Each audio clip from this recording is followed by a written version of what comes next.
Good afternoon, everybody. Welcome to Cabinet this afternoon. Can I welcome you all here, and can I welcome anybody at home who's watching?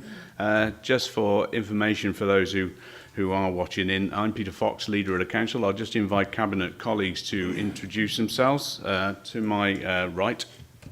Phil Murphy, Cabinet Member for Resources. Good afternoon. County Councillor Liz Hackett-Payne, Portfolio Member for Education and Learning. Councillor Brian Jones, I look after county operations. Afternoon, members. I'm Giles Howard, Cabinet Member for Environment, Public Services and Housing.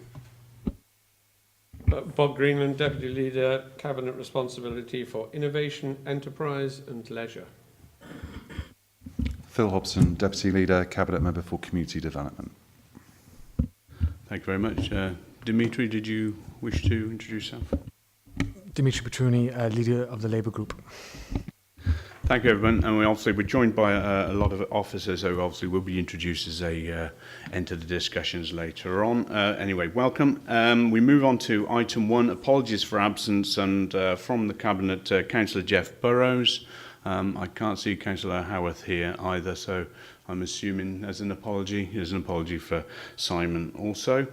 Okay, can I move into declarations of interest? Any declarations at this point? As usual, if you have one, can you please declare it verbally and fill in the appropriate pro forma? Any other interest anywhere? No? Okay, thank you. We'll move on then to item 3. There aren't any reports from select committees today, so we go into the substantive part of the agenda, item 4, to consider the following reports. And the first one is the draft revenue and capital outturn for 2014-15. And I'll ask Councillor Murphy to introduce it, please. Yes, thank you, Leader. Excuse me. This report sets out the outturn position of the authority for the 14-15 financial year and information about the Council's reserve position. Officers have done incredibly well to cope with a very challenging year and still come within budget, although there was a considerable strain in social care and health, hence the additional funds made available in this year's budget. Other departments made savings of 1.2 million, which compensated and is set out in item 317, which gives a breakdown of how that was achieved. On the subject of reserves, the council reserve was increased by that 31,000 surplus that was achieved overall, and that compared to a budgeted draw of 296,000. So a very creditable result there, although on the face of it, it looks as if we just scraped home. We don't need the single status and equal pay reserve anymore, and accordingly, it's proposed that that is reallocated, and under 231 is set out there, fixed assets disposal reserve, 257,000, because we will have to spend money on properties that we plan to dispose of this year. 600,000 to top up the pension and redundancy reserve, and there has been an overspent reserve under the schools library service, which no longer operates, and 195,000 has been allocated to extinguish that deficit balance. With regards to redundancies, although we do everything that we can to prevent them, they were a significant burden in the year, and the sums set out in 315 and 6 on a departmental basis give more detail on how that affected the overall result. With regards to schools balances, which were initially thought to be taking quite a bashing during the year, actually came out at 1.14 million, considerably better than anticipated. However, the position regarding some schools will need to be closely monitored throughout the year, and measures are in hand to make sure that that's done. With regards to the savings mandates, it's interesting to note that overall 91% of the anticipated savings was achieved in 14-15, and further detail on that is provided in the appendices. As usual, Leader, there's a considerable amount of detail in this report, including the capital position, and rather than go ploughing through it, I'll stop there and invite any questions. All of the relevant officers are here to give further detail, and I'm quite certain they'll do that. Okay, thank you very much, Phil. At this point, Joy or Mark, would you like to add to what Phil has said?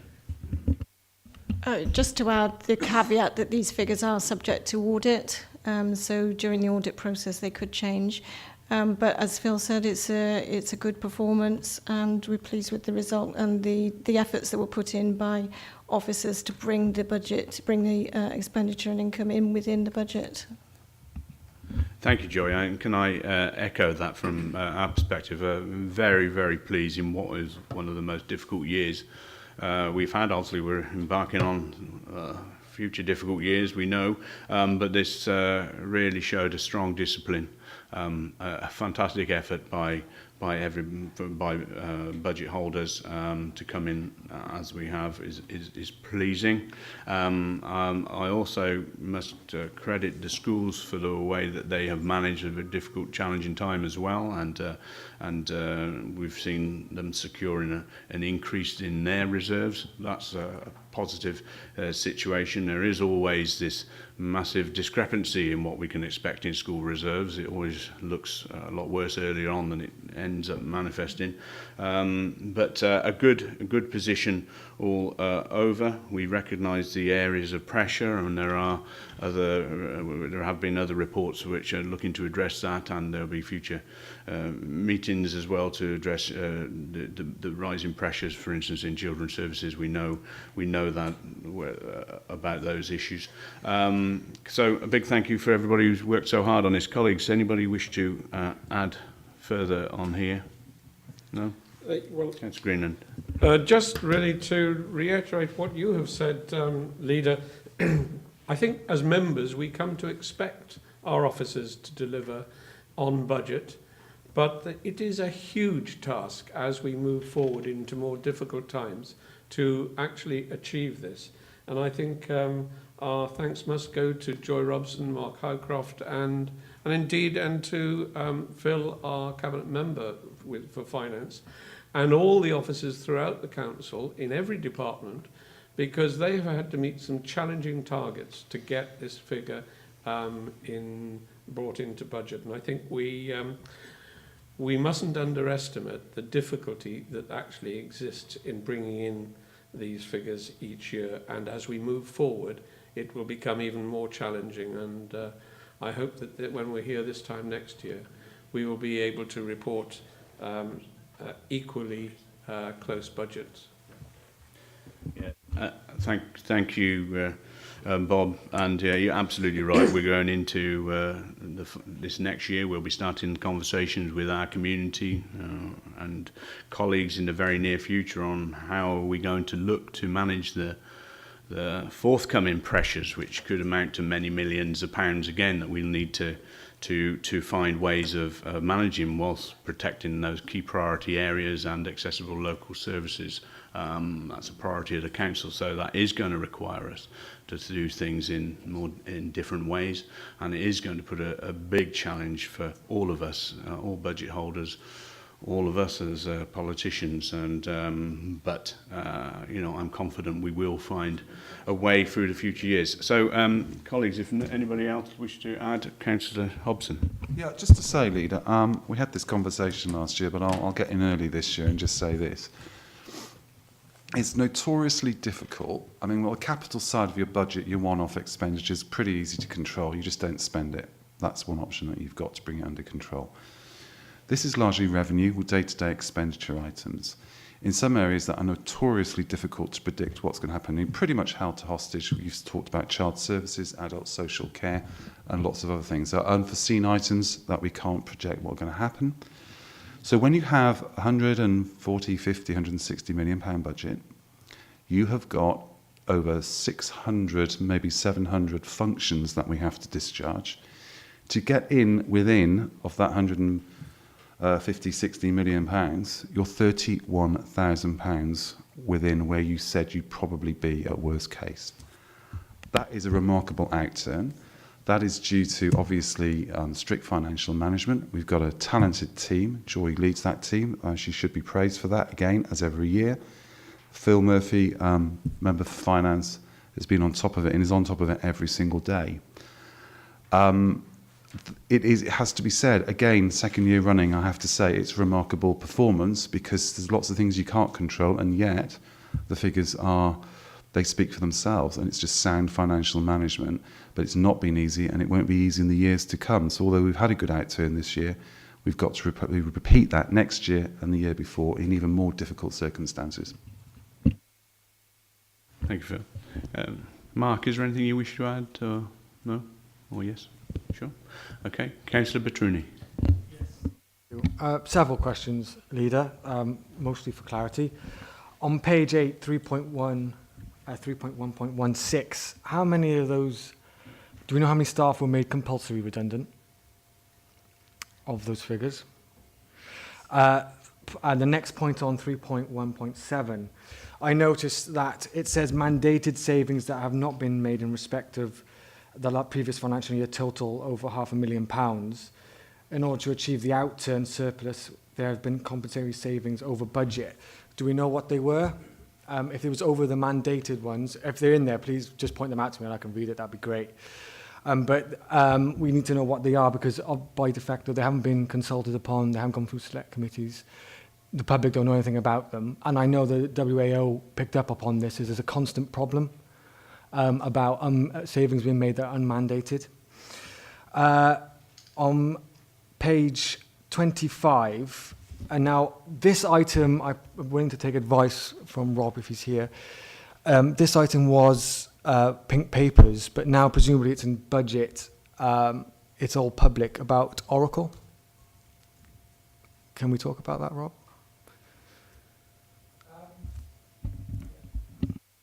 Sorry, I'll just introduce myself. I'm Robert Tranter, the Head of Legal Services and the Monitoring Officer here. Yes, Councillor Batruni, I think you can discuss that. It's an open item here on, I think you said, page 25. And as I recall, it was on pink paper when it was discussed, wasn't it? Yeah. But unless someone tells me otherwise here, I think you can discuss it. Yeah. So on assumption no one's telling me otherwise, I assume then by that we have incurred the cost, and that we weren't successful in trying to mitigate that over £100,000 for a failure on the technical side of it. Can I have a bit more explanation of that? Because we were going to be told we're going to be updated on this, and we weren't. Well, I certainly wasn't. So I don't know why we did eventually incur that £100,000 cost. And on page 46, you'll be pleased to finally know, I noticed in operations, the report, the operations manager says SEN budget was unrealistic savings target, was the exact words on page 46, I think it is. Why were they unrealistic saving targets for SEN? Thank you for that. Okay, the first 3.16, 3.17 staff redundancies. There was a question about compulsory. Who's picking that one up? Kelly Byrne? Yeah, thank you, Leader. Kelly Byrne, Chief Officer Enterprise. I don't have the exact figures in front of me. I know Peter Davis is doing a report on redundancies incurred in 14-15 for the next audit committee meeting, but we can get the information to Councillor Batruni as soon as we've produced it. Okay, and 317, that's on the mandates. who wants to talk to that 3.17? Mark? Through the year and the quarterly monitoring, we've brought back occasions where officers have had to make savings in different areas than mandated. I think that's the challenge of this next quarter now, is actually to recognise that £500,000 worth of savings weren't met in the fashion that was designed. That obviously officers have found other ways to compensate for that in terms of bottom line, whether that be additional income or reduced expenditure. And what we probably need to do now is to convert those savings which are unrealistic into some of the budget areas where they have made those savings, so that we don't end up double counting those savings going forward. No, thank you, Mark. Do you want to come back on that, Dimitri? Yeah, just is there a list of where those compensatory savings came from? So we're all elected members can be aware where they came from. They're actually subsumed within 3.19 onwards in terms of the headline cause of any surpluses. But I appreciate it's not an exhaustive list. I can probably pull that out. Okay, so, thank you, Mark, on that. And 3.97 on page 25, the Oracle funding, Kelly? Was it yourself? Yeah. Yeah, I don't know if Councillor Greenham wanted to comment on that. Happy for me to answer? Yes. Yeah, I think when we bought the report originally on the Oracle licensing issue, the figure that we stated in that report was obviously much higher than the 104,000. I believe it in fact was 250,000, a figure that progressively we'd negotiated down. And I think there were a couple of scenarios put before Cabinet, and I think what we said, the commitment was we would try on reducing that figure through a process of negotiation. So the 104,000 that you have before you was the figure that was agreed upon and paid to Oracle as per the agreement.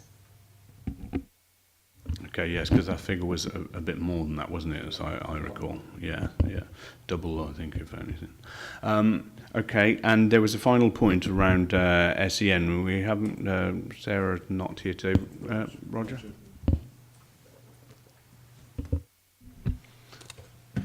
Thank you, Leader. Roger Hoggins, Head of Operations. Within the budget, we included 150,000. The intention was to bring together various individual routes into combined routes with and combining escorts, thereby reducing costs overall. We did in fact do that on some instances. However, we found that it wasn't proving practical, and that some students were continuing to suffer anxiety from it, and we split it back to individual routes. So whilst that was the intention to reduce costs overall on transport, it proved impractical in the end. Well, yeah, thank you for that, Roger. And clearly, we've got to be mindful of the way that these things can affect young people, and we've taken note of that, and we've adjusted our way of doing things. So I thank you for doing that. Okay, I think that's covered those points. So if I go back to the raft of recommendations there are some specific ones there which we must point out where we'd like 2.4 that members approve the redundancy payments identified in paragraph 316, including the outturn figures. And I think I won't read all of those others out. I think we note those, but I just wanted to pull, there's a clear decision to be made on that one. So all in favour of the recommendations en bloc, please. Thank you very much. Can I once again thank all finance officers, Joy, Mark, and all of the teams in all of the directorates for the work they've done, again, in bringing that forward. We are so dependent on strong financial management and quality accounting, and we've clearly got that. Okay, so we move on to the next item, another financial one, and this is the Cabinet Budget Forecast Statement for... is that the right one? No, sorry, I've gone dry. It's on to item 2. It's the medium-term financial plan and budget process for 16-17 through to 2019-20. Phil Murphy again. Yes, thank you, Leader. This report sets out the context in which the medium-term financial plan will be developed for 16-17 to 19-20, and the assumptions used to update that plan. And an early indication of the level of budget savings to be found. It also sets out the programme of consultation and member scrutiny, and I'm not sure whether I mentioned in the last report that obviously that report will now go around the scrutiny committees.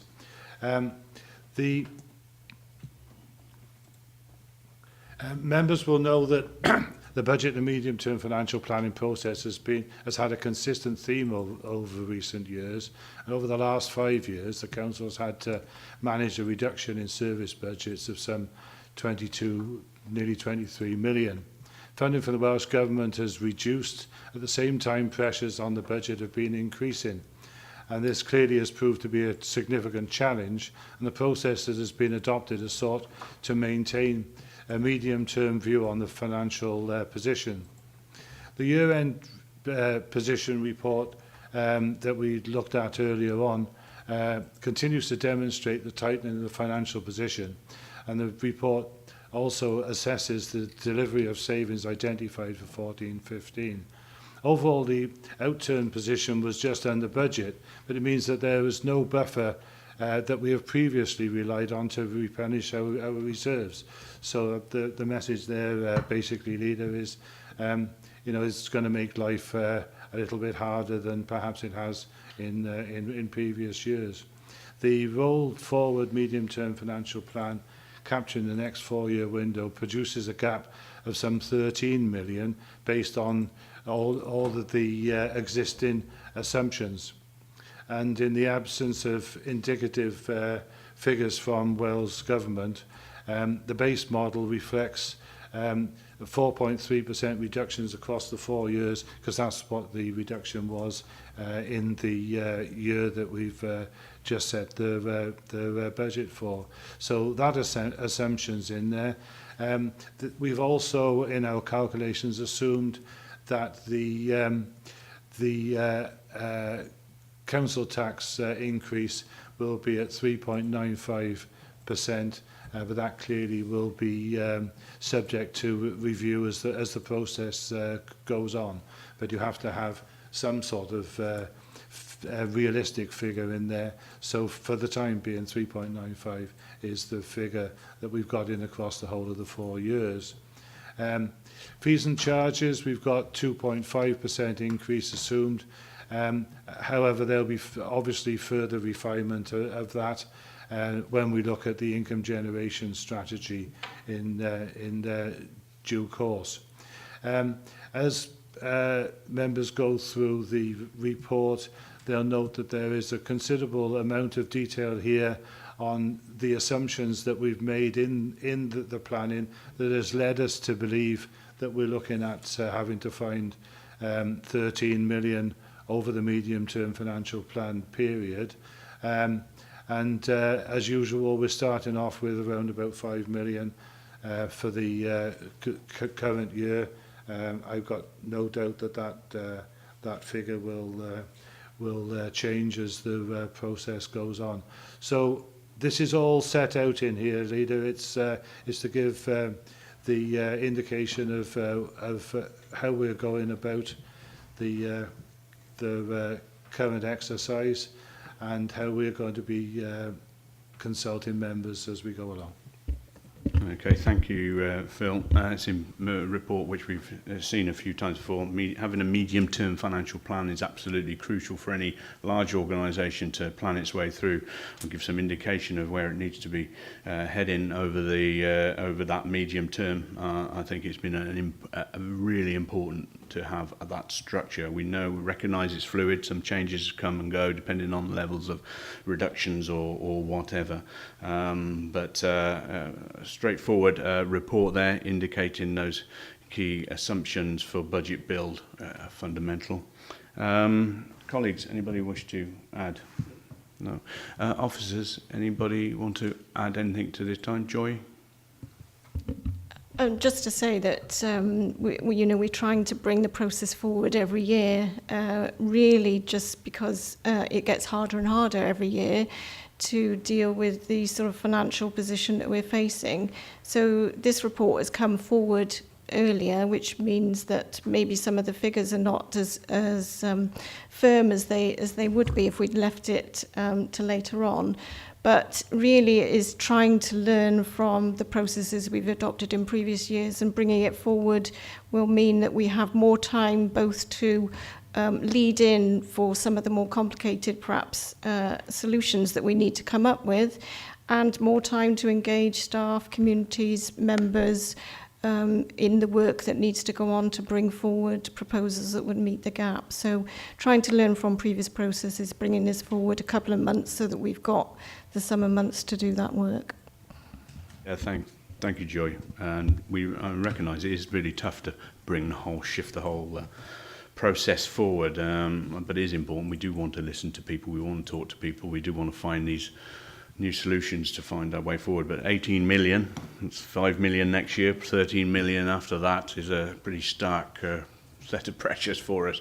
Let's hope it slips down and doesn't increase from that. So, okay, any other colleagues?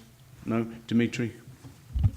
Yes, I wonder, I hear what Ms Robson said, but I was wondering the necessity to bring it so early given the budget we're going to get from the Chancellor. And we know the Conservative government are going to cut 13 billion from Whitehall departments. That's going to be consequential to the Welsh government. And we know they're planning 12 billion to welfare that will directly affect Monmouthshire residents. So the situation is going to get only worse. And I'm wondering how this MTFP accounts for that, because it's going to get a hell of a lot harder now. I just want to know if we factor that in. And lastly, on the clarity point, on 3.1, right, the last sentence, it says about contract price inflation. Do we have, I appreciate it won't be exhaustive, but a kind of list of what contracts we have and the inflation rates we might expect on them? Or is there no way of negotiating those prices down? Just wondering if we have that list that I could read. Okay, I'll answer the first one first. Let's just not forget who will be setting the budget for local government in Wales. It will be set by the Labour government in Wales, and they can decide how they carve up their lump sum which flows from Westminster, and they can prioritise that as they wish. And there will be various consequentials where the Westminster government uplifts financial support to certain areas, as it has in many years gone by. There is an unhypothecated consequential which flows through to Wales government to decide how they fund that. In the past, we've seen that flow forward to protect freezing on council tax, for instance. But the Wales government haven't chosen to do that. They've invested it in other ways. So let's not take the focus away too far from the people who actually will be creating the budget for this council to work within. Joy, would you like to reflect on perhaps the latter points? Yes, the issue about contract price inflation, no, I don't have a list to hand. I mean, what the report suggests is that we don't include in the model a blanket percentage for inflation on non-pay items, but that we identify individually pressures that result from contract price increases, which would be more than RPI would suggest. So it's for directorates to come forward with those where they are significant and can't be managed within their budgets. And we'll know about the significant ones, but there are a myriad of contract price increases across the board, some of which we would expect to be managed, others which you may see coming through as pressures in the model. So that work needs to be done, and that's why it's signalled in the report. Thank you, Joy. Okay, then, I'll take us to the recommendations. 2.1, the budget assumptions outlined in paragraphs 3.5 to 3.15 in the report are agreed and updated during the budget process should better information become available, and that the budget process as outlined in paragraph 3.2.2 is adopted, including member budget scrutiny and consultation conducted through all member seminars, member and officer working groups, community engagement, select and consultation meetings for the business rate purposes as well. So all in favour of those recommendations? Thank you very much. Okay, so we'll go on now to item 3, council tax reduction anti-fraud policy. Again, Phil Murphy. Thank you, Leader. This report is all about the Council's new anti-fraud policy, detailing the investigation processes for council tax reduction, or for council tax fraud reduction. It's recommended that the policy is approved and that the policy is scrutinised on a regular basis by the Adult Select Committee. The Single Fraud Investigation Service, which has been set up nationally, is responsible for the investigation of all main social security benefits, tax credits and housing benefit. But housing benefit, even though it's included in their responsibilities or within their remit, the responsibility for delivering that benefit falls to local authorities. Now, the Council's benefit fraud investigation is delivered by the Shared Benefit Service hosted by Torfaen Council. And this collaboration has been very successful in delivering high quality and efficient benefit service to the residents of Monmouthshire. And the council tax reduction anti-fraud policy set out in Appendix 1 details the shared service policy with regard to the investigation, prevention and deterrence of benefit fraud. So the policy sets the legislation and governance arrangements, defines fraud for the purposes of the investigation, sets out how the investigation should be conducted. So the overall purpose is to ensure that we have a transparent process in place to protect public funds, defining clearly all the stages of an investigation. So it's, as I said, Leader, it's the service, although it's our policy, is delivered by the collaboration with Torfaen. Okay, thanks very much. Pretty straightforward. Actually, I haven't got the. I don't know if we have figures on the, and maybe caught in the report and I've missed them. The level of fraud that we see across the region. Richard's in the back, if you want to. Oh, Richard's in the back. Yes, yes. Would you like to? Yeah. Well, or if you lean over by Mike there, and Mike switches his microphone on, you'll save yourself a journey. Okay. Your question was about the amount of fraud that's... What sort of level of exposure has the region, or Monmouthshire in particular, faced? Well, we have 6,500 benefit claimants in Monmouthshire. In the past year, 300 people were investigated for benefit fraud and were no longer entitled to benefit, and 41 were sanctioned, either prosecuted or given an administration penalty or some other form of sanction as a result of benefit fraud. Thanks for that. So it's very important to have a robust policy around this area in place to protect public money. Okay, colleagues, Giles Howard. Thanks, Leader. I'm looking at page 95 of the whole, or page 7, and just as a matter of interest, really, the paragraphs about directed surveillance. I just wonder, given that that's something that's caught the headlines on a number of occasions over the last few years, is it something that we've had to make much use of in the past?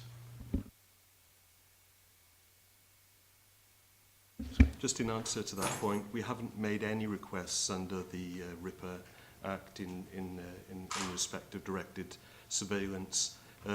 It's glamorized in the media and the press, but it's a little used tool in respect of benefit fraud investigation, unless there's some organised activity, and normally then a request is made under the Act. But as far as Monmouthshire is concerned, we haven't made any requests. Councillor Hackett-Payne. Thank you very much. I just wondered, with our collaboration with Torfaen, whether this has gone to Torfaen Cabinet. It's going through the approval process at Torfaen at the moment. We're considering what route to take it in Torfaen, but there will be at least an executive member approval, if not Cabinet there. Thank you very much. Okay, colleagues, anybody else? No? Councillor Petruni? Just to say, I welcome this report. We have to make sure no one cheats the system. Thank you for that. Okay, then I'm going to move us straight to the recommendations. Then it's recommended that Cabinet approve the following: that the new council tax reduction anti-fraud policy is approved, and that the policy is scrutinised on a regular basis by the Adults Select Committee. All in favour? Thanks very much. Thanks a lot. Thank you. Okay, and we'll move on now to item 4, and it's the Vale of Usk Development Strategy. Councillor Greenland. Thank you, Leader. This report deals with how we are going to distribute European Rural Development Programme funds over the next few years. Members may not be aware of the title Vale of Usk, but I'll come to that in a moment. In the past, the money that has been allocated from the European RDP has been distributed through Monmouthshire County Council by the Adventa team.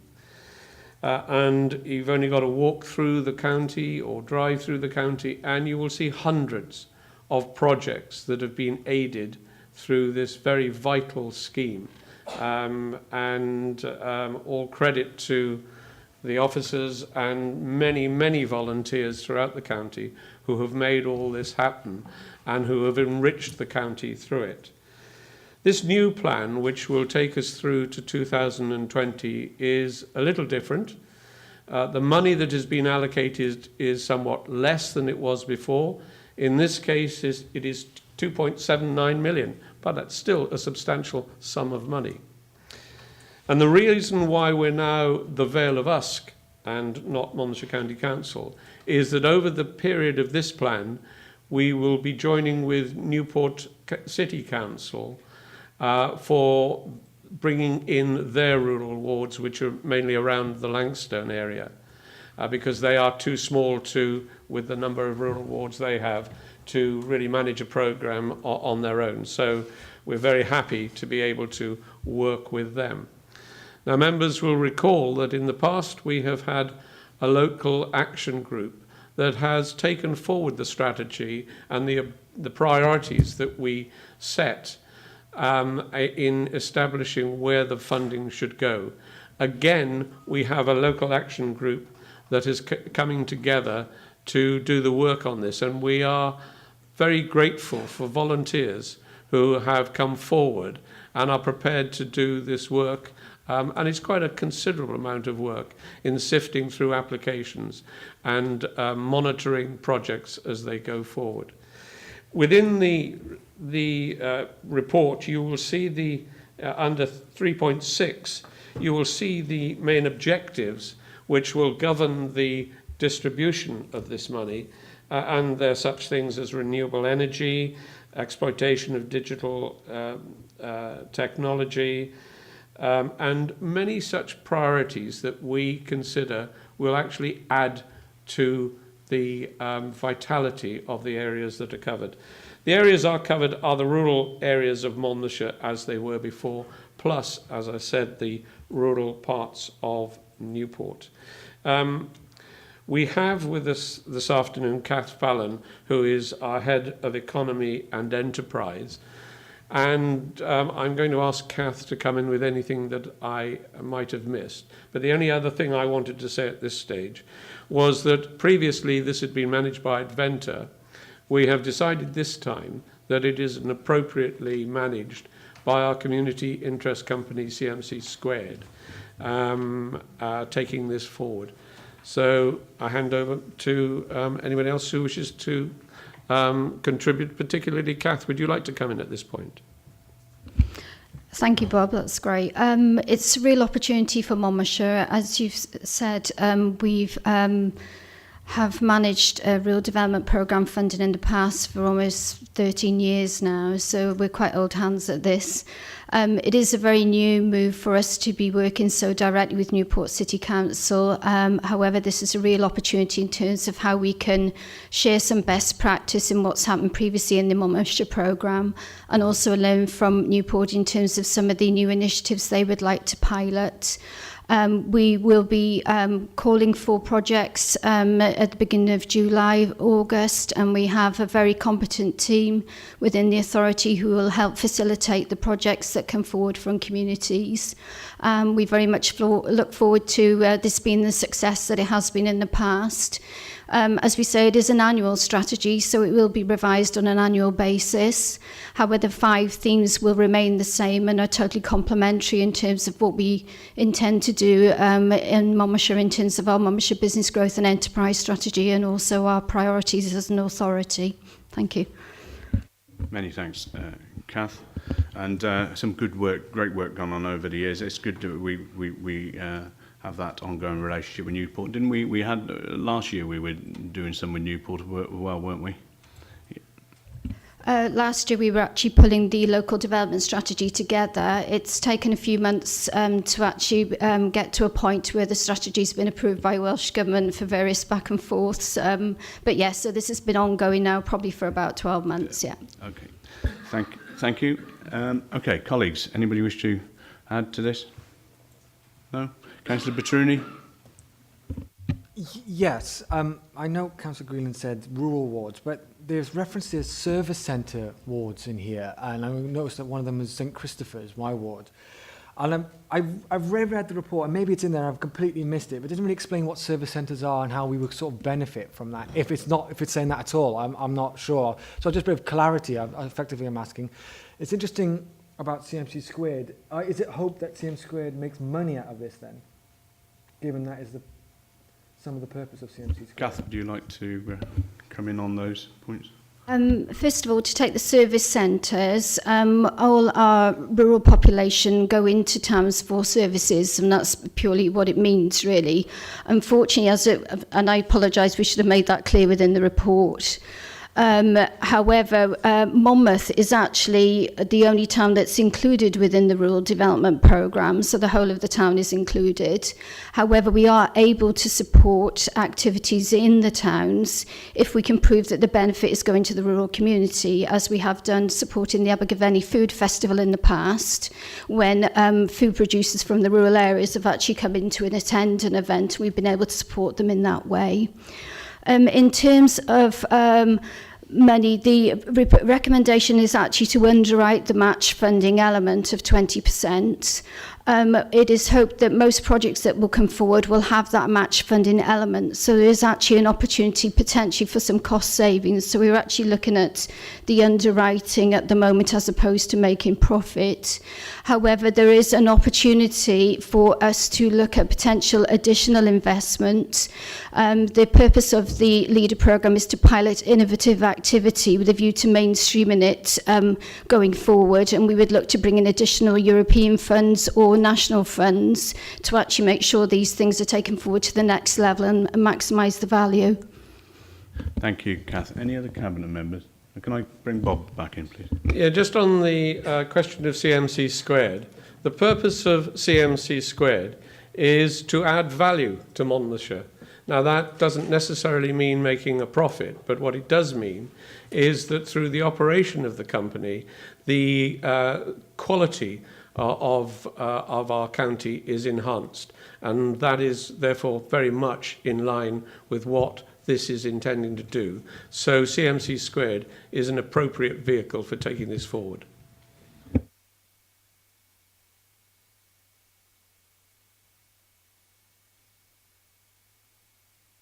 Thank you. Sorry, you want to Yeah, add something else? No, I was just going to take us back through the recommendations there then. I will take us through those. 2.1 then, to approve the Vale of Usk LDS to be reviewed on an annual basis, to underwrite 20% match funding contribution requirement to fund the RDP activities in Monmouthshire wards, to establish a designated earmarked reserve to carry forward an unspent MCC match fund contribution in any given year that will be required to match fund the 14 to 20 programme, and to endorse the current partnership with Newport City Council with MCC acting as the administrative body. All in favour of those? Thank you very much. Thank you, Kath. Okay, I'm going to move us on then to next item, 5, and that is the commercial obstruction in the highway, the management of commercial obstructions on the highway, static advertising. That's Councillor Brian Jones. Thank you, Leader. As the report says, it's to seek approval of this policy entitled Provision of a Management of Commercial Obstruction on the Highway. And there are other parts of this particular issue which arose over, rather from budget decisions that we've already taken and will be dealt with in the future by my colleague, actually, Phil Hobson. That is around an A-board policy, a fly poster policy and commercial provision policy, which will probably deal with things like car parks and advertising on vehicles. We currently enforce advertising on the highway, and we currently license and charge others, such as scaffold companies, skip hires, and markets for the use of the highway, but not others who would wish to occupy the highway for commercial purposes. This report would allow that to happen and bring some consistency to the Council's attitude and policy. The recommendations will provide for a post to be created to deal with the administration and financial support. We did look at going out to a private company to do this, but we felt the rewards for that were not adequate. There was too much taken up in admin. Office has vindicated that the implementation of the policy should provide a surplus of around 70,000 after costs. The policy has been before strong communities, and their wishes have been included in this final document. Finally, this enables us to catch up with other local authorities who've already done this. This is not a new thing for local councils. If there are any more detailed questions, Roger Hoggins, Steve Lane, the author of the report, and Tony Wallen are here to answer any questions. Thank you. Thanks a lot, Brian. Councillor Hobson, do you want to come in at this point? No, nothing much more to add, but there will be, obviously, as Brian has mentioned, there will be more policy documents coming through accordingly. Okay. Steve, did you want to add anything at this point? Thank you, Chairman. No, I didn't. Councillor Brian has done that very well, so no comments. Okay, thanks very much. Any colleagues, anybody wish to add? Yeah, Councillor Hackipane and Giles Howard. Thank you very much. It was just really a question concerning the advertising, and I can see, the benefits as such. I was just wondering, as a council, whether we would use any of that advertising to perhaps promote some of the council activities, such as leisure, gym membership, etc., as a thought, to sort of show what can be done as far as advertising is concerned. Yes, thank you.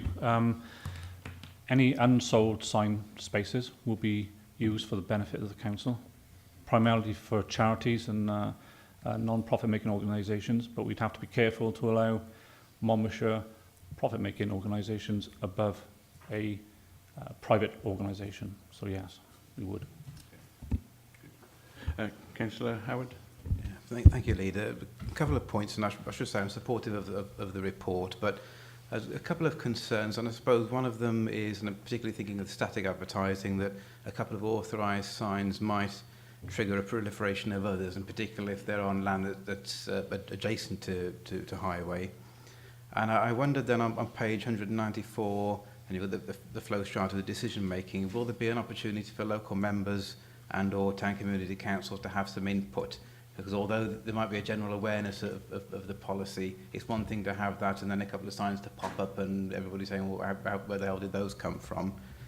And the last point, and more of a question, I suppose, I'm thinking in terms of the context of the sensitive landscape that Monmouthshire mostly consists of, how will we tie this in with our statutory planning provisions for control of advertisements? I'm thinking particularly in terms of a consistency of approach where there might be occasions or parcels of land where we've already taken some kind of action or there's been a previous record of determination. Thank you for the question. There's two policies. The existing one is called a fly poster policy, which prohibits any sign being placed on the public highway without permission. So those are currently removed when we are made aware of those signs. So they would be either a business venture, which we would remove.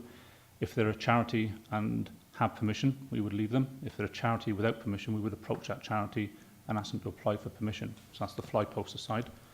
With the static advertising section of the report, we don't need planning application for a sign to go on the verge. It's a Monmouthshire Highways sign, therefore doesn't need planning. But we have different sort of views on that from adjacent authorities. But our authority is, it's a Monmouthshire County Council Highways sign. It will have a highways symbol, Monmouthshire symbol on there, and it will be a highways sign. Just, if I could just add something, Leader, I guess, you know, you will be making a determination of what constitutes suitable sign to have on the side of the road. I mean, if there was a pole dancing club in Chepstow, you might not wish to put the that up on a road sign. So. Yeah, thanks, Leader. Regarding the last point there, I think I appreciate that the Highway Authority has permitted rights for erecting signage and so on, but I think that the point I was making, if that was then adjacent to a piece of land or, say, behind a hedgerow where we'd taken enforcement action against a sign we didn't feel appropriate, it then doesn't look very consistent if within a matter of metres we then allow our own branded signs, however well regulated, to appear. And that's why I was just a little bit concerned about making sure we have a dialogue with the planning team. Steve, do you want to pick up some of those final points? Yes, thank you for the question. The Brandon sign, any sign that goes up on the public highway will have the permission of the highways. We have set out in the policy and the licence that no advert will be religious, political and various other sort of constituted parts of that, so we won't allow any of those sort of advertising to occur. The issue of signs adjacent to the highway on private land will be managed under the current planning, and they will be separate from a sign placed on the public highway in a highways verge and permissioned and licensed by Monmouthshire Highways. Roger, do you want to come in?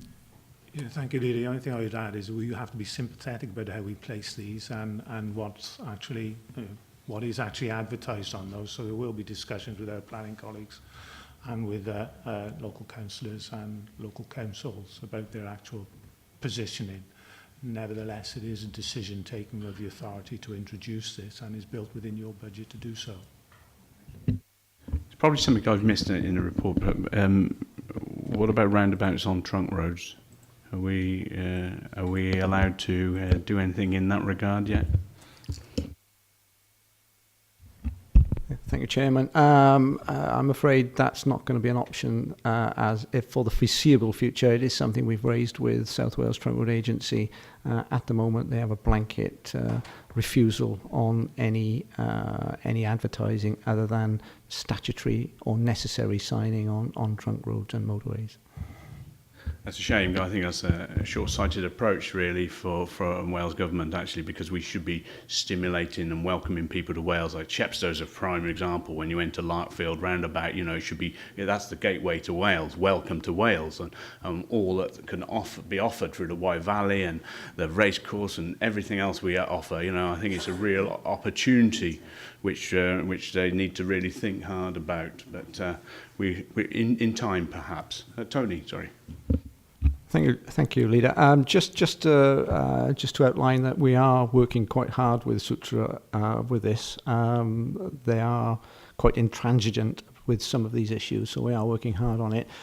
We're sort of trying a quietly approach at the moment, and we've offered, and we are currently undertaking some planting on motorway roundabouts, which we would not have done previously.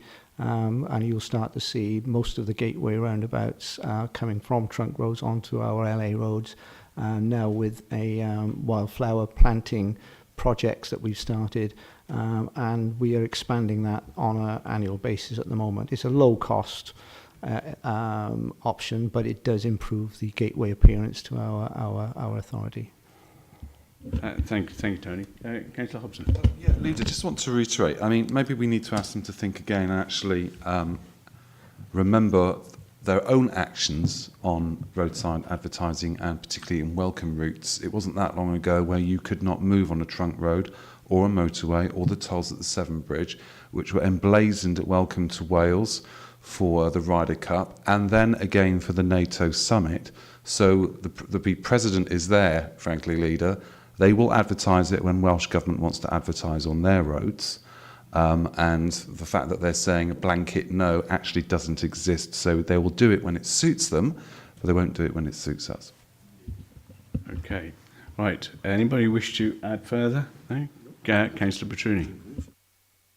Thank you. Yes, Labour Group's advocated income generation heavily in the last two budgets. And we welcome this report, and we absolutely wholeheartedly agree. It's absolute nonsense not to advertise on trunk roads. We need to maximise income to protect services, and I hope we say in the strongest possible terms. If you want me to add my weight to that, I will. For what it's worth, it's not worth much, but it's worth. I would hope it's. I hope it's because it's bonkers, and I just wonder why they're so intransigent about it all.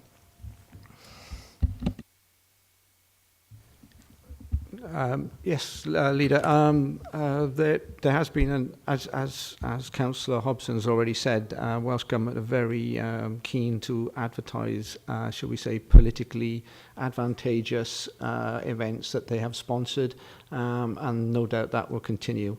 They have an ongoing fear that the proliferation of general advertising signs will undermine perhaps some of their own interests.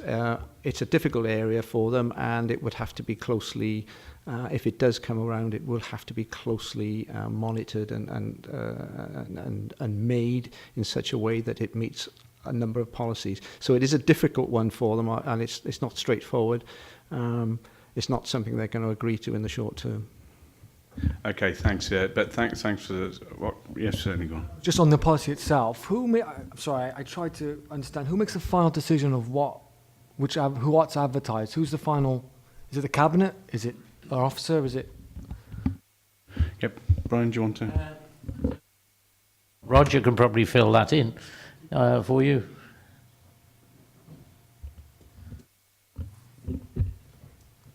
Thank you, Leader. The final decision be taken by an officer, but within the parameters agreed with members. Okay. Thank you. Thanks for that. Thanks, Steve, for bringing this forward. I think you can see it's welcomed. It's something I think we've been looking forward to for some time. So thank you for that. So I'll move us to the recommendations. I don't think I'm going to read all of those out. Members, you can see them before you. And so I'm going to move us straight to the vote. Are we all in favour of this? Thank you very much. Yep. Thank you, Steve.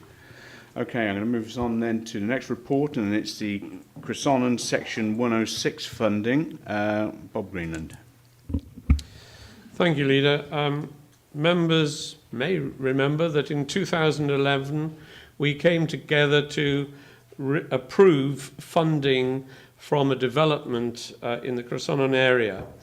And I don't know if members are aware of exactly how these decisions are made, but whenever we get 106 funding coming forward, we form a group, a committee if you like, that considers all the applications that have been submitted, and they are scored by the committee on the strength of their applications. Now this took place at this time, and one of the successful applications was from Mardy Junior Football Club, whose proposal was to put a small 3G training pitch on Mardy Recreation Ground. The anticipated cost of that was £100,000, and the 106 contribution to that was expected to be £40,000. Now, unfortunately, this is the one application from that round that has not been successfully completed, because they haven't been able to raise the funds. Therefore, they have had to come back with us.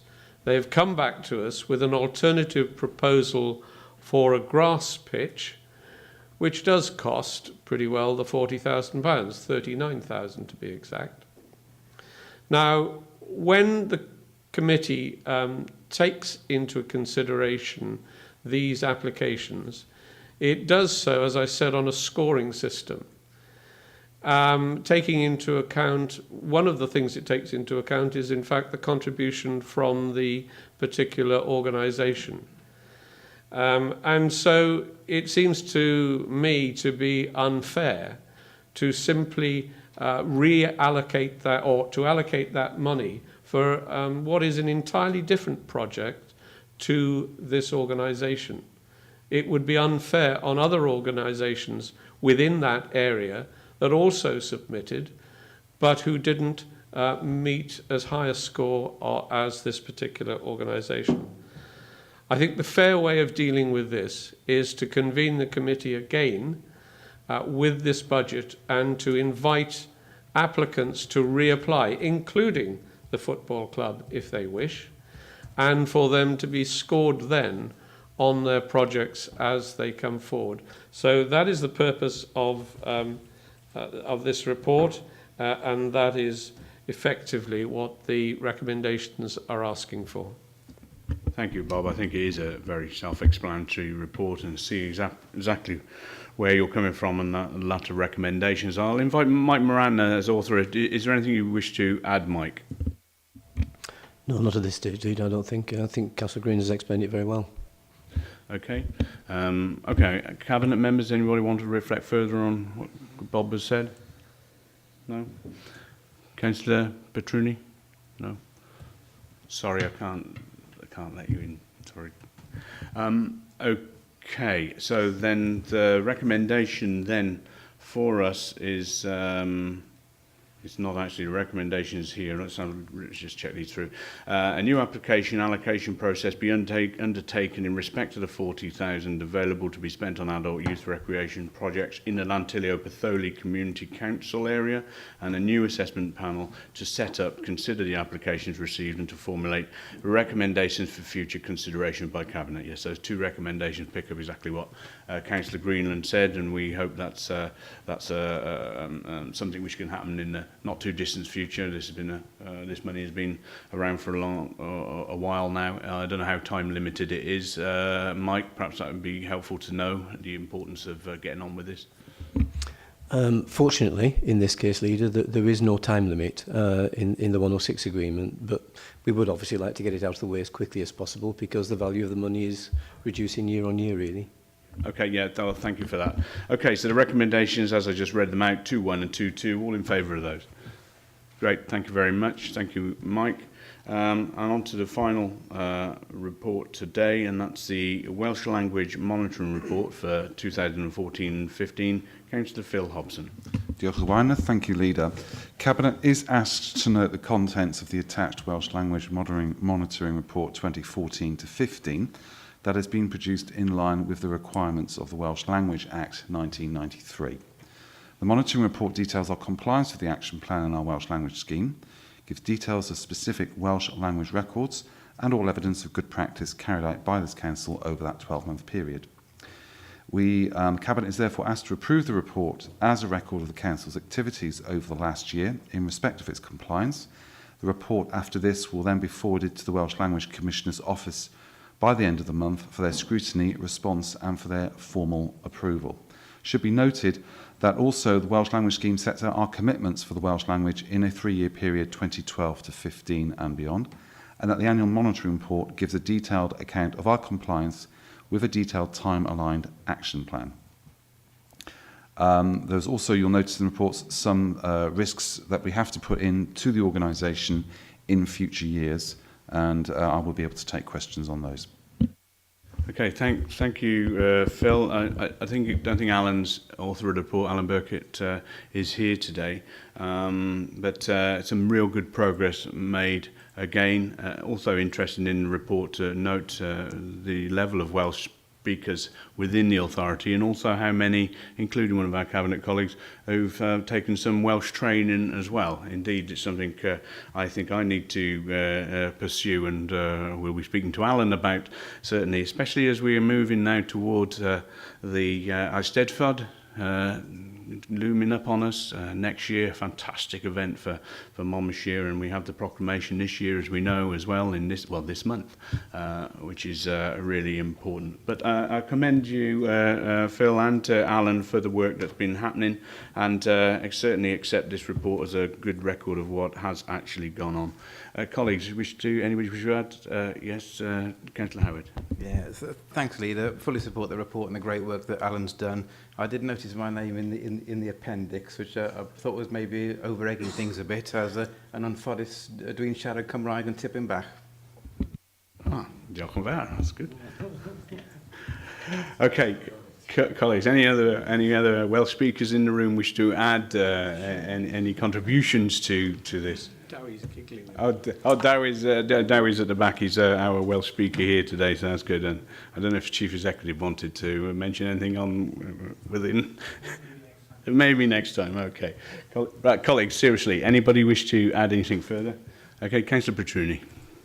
Just to praise Alan and Councillor Hobson for their work on this. Thanks very much. Okay. Right, so I'll take us then to that formal recommendation. That's to approve the report as a record of the Council's activities over the last year in respect of its compliance with its Welsh language scheme. The report will then be forwarded to the Welsh Language Commissioner's Office by the 30th of June for their scrutiny, response and formal approval, and we hope that will be forthcoming. So all in favour of that? Thank you very much. And that brings us to the end of our agenda today. Can I thank everybody for their contributions and officers for attending, and anybody at home who may be looking in. Thank you very much. Bye.